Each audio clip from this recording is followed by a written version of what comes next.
Comment se fait-il que c'est Jésus qui va revenir sur terre et non le prophète de l'islam? Et là, la personne qui pose la question se réfère spécialement à la sourate 43-61. Est-ce qu'il pourrait me donner, parce que là, moi, en me donnant juste le numéro, c'est un peu Je compliqué vous pour avoue moi. que je ne sais pas plus que vous. D'accord. Vous pouvez me dire le numéro de la sourate? Ça va me permettre de... 43, verset 61.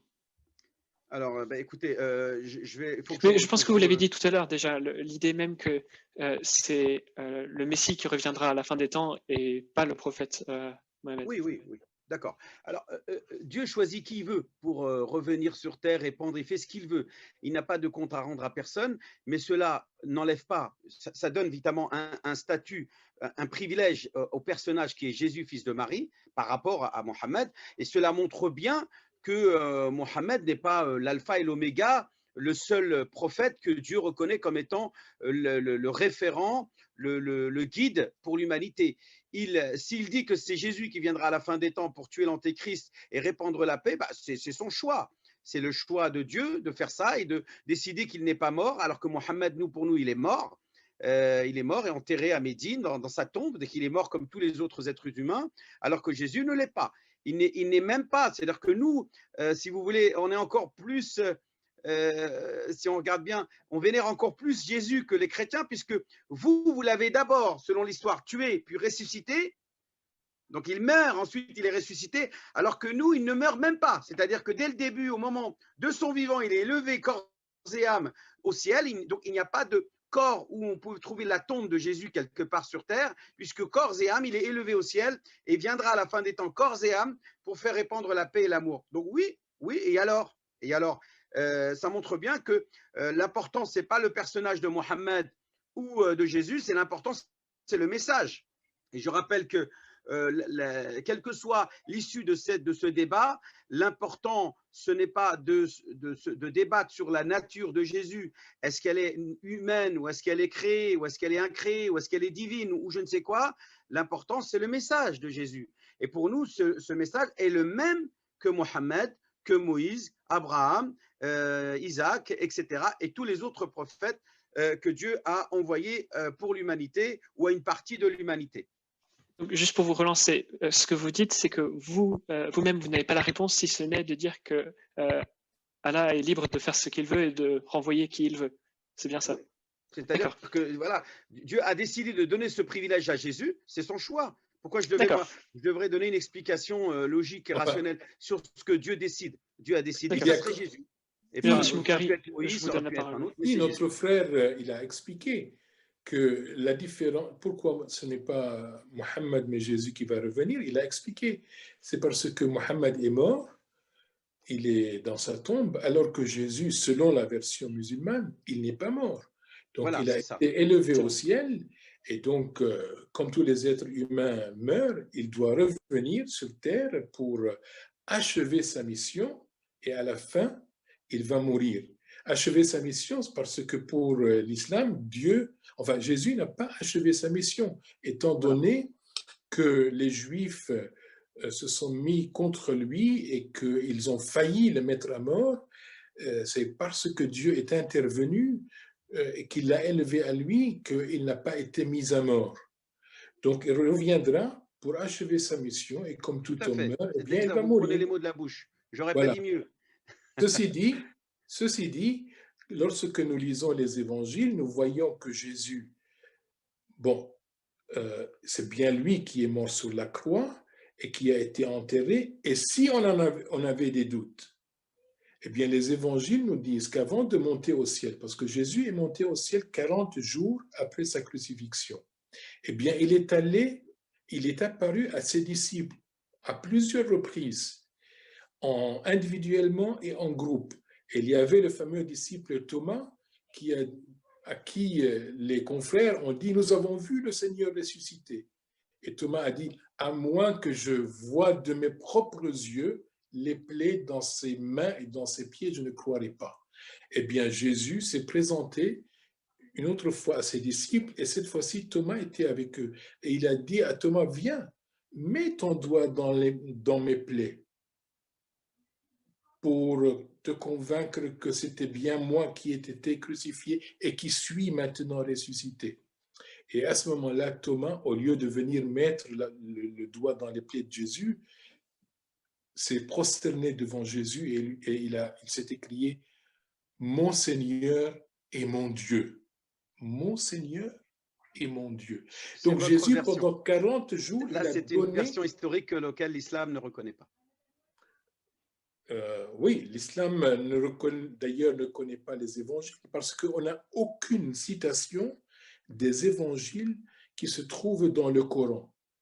Donc, si, dans le Coran, il est évoqué qu'il y a un livre révélé à Jésus qui est l'équivalent du Coran ou de la Torah, la Taurat, l'Injil, le Zabour, le Coran. Considérons-nous tous ces 4 livres comme des livres de la parole de Dieu et non pas de la vie de Jésus racontée selon des versions de personnages qui auraient été ses contemporains, que sont Marc, Luc, Jean et Matthieu. Donc, nous, ces ouvrages qui racontent et qui relatent la vie de Jésus ne peuvent pas être la parole de Dieu. Nous considérons, nous, que dans nos textes, dans notre coranographie, nous avons le Coran qui est la parole de Dieu, qui est un ouvrage à lui seul, qu'on appelle le Mus'haf. Vous avez les hadiths et les sunan et les sahih des recueils de la parole du prophète.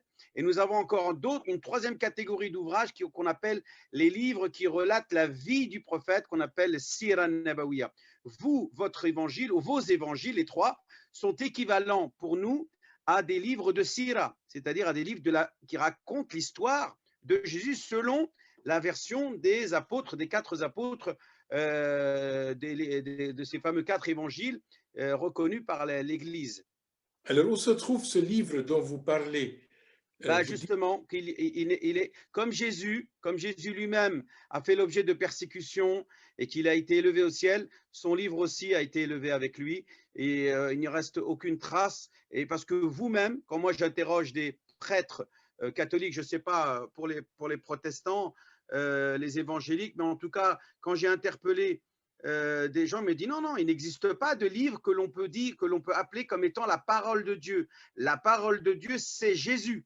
C'est lui la parole, il est la parole de Dieu, alors qu'un livre dans lequel il est écrit Bismillahirrahmanirrahim, au nom de Dieu, le miséricordieux, etc., louange à Dieu, Seigneur des mondes, alhamdulillah, ou même votre prière, notre Seigneur qui est aux cieux, que votre nom soit sanctifié, etc., eh bien, pour nous, c'est la parole de Dieu. Pour vous, non, c'est une version de ce qu'aurait pu dire Jésus, qu'il a raconté à ses apôtres, qui nous racontent eux-mêmes leur version de la vie de Jésus selon ses apôtres, selon ses 4 apôtres. Vous avez dit que Dieu, après avoir révélé ce livre, il l'a repris vers lui.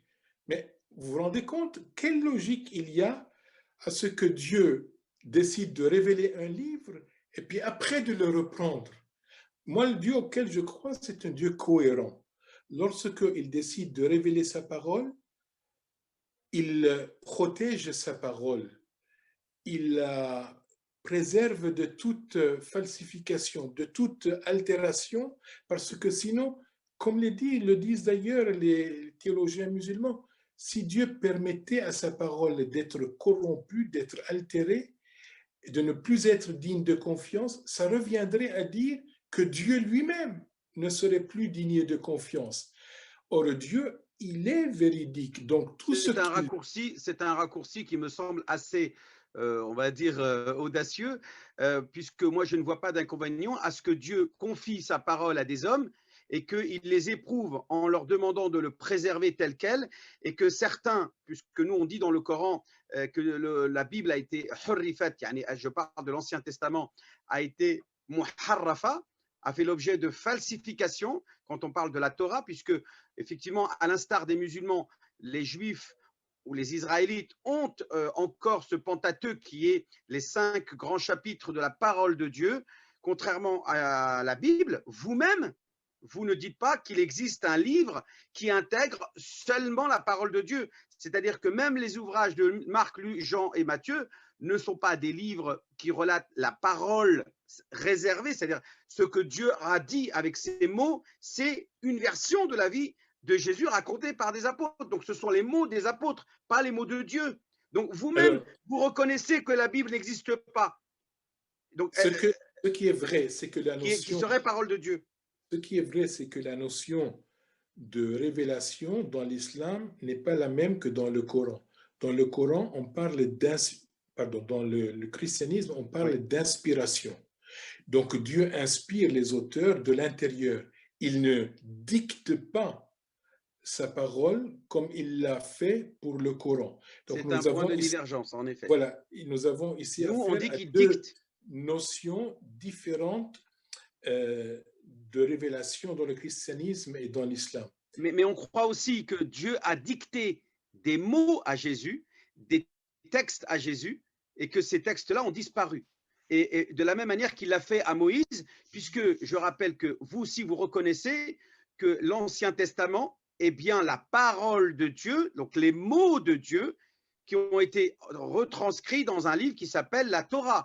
Et le Coran est dans la continuité de la Torah, mais on ne retrouve pas cette idée équivalente d'un Nouveau Testament, d'un Injil, ce qu'on appelle l'évangile de Dieu, révélé à Moïse, qui serait un texte qui englobe, qui serait donc un corpus qui exclusivement intégrerait que les mots et les phrases de Dieu, qui sont avant vous dans la Torah et après vous dans le Coran. Et vous, il n'y en aurait pas eu. Dieu, il n'y aurait que inspiration, il n'y aurait pas de mots divins de réels. Si, l'inspiration, ça ne veut pas dire que ce ne sont pas les paroles de Dieu que l'on trouve dans les évangiles.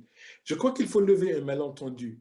C'est vrai que le Coran utilise le mot Injil au singulier, alors que nous avons 4 évangiles. Al-Anajil. Voilà.